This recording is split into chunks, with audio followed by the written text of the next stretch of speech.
Hello and welcome again to Reason Well. Okay, I mostly talk about sports.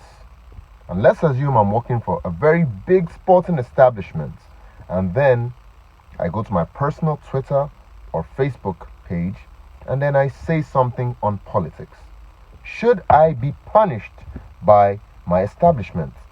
Well, that is exactly what happened to Gary Lineker. He has produced Match of the Day for BBC for over 15 years. But what happened to Gary Lineker? Well, Gary Lineker actually put out a tweet, and the tweet was on the new UK policy on asylum seekers. He said that the new UK plan is similar to what the Germans did in the 1930s. Now, did this mean that Gary Lineker was comparing UK, England, to the Nazis? Actually, no. The new UK policy said that the UK is actually going to check the backgrounds of people coming in and going to categorize them as a particular set of people. So the policy states that asylum seekers can be detained in the UK while they can now be shipped up to another country. Why did he say that this is similar to what was used by the Germans? Because the Germans saw themselves as higher than the Jews, and we all know how that ended up. Well, what did BBC decide to do?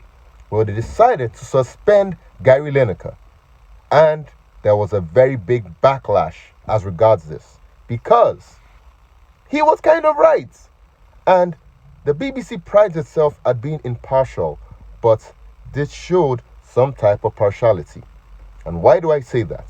Because Gary Lineker, fine, the UK said that he's supposed to just be sticking to sports, but he was allowed to speak about Qatar.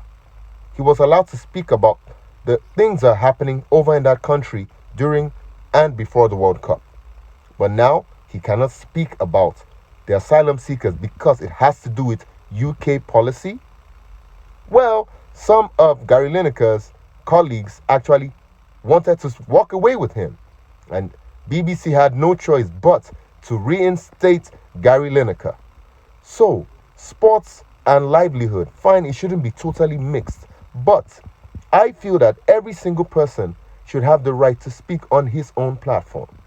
What do you think?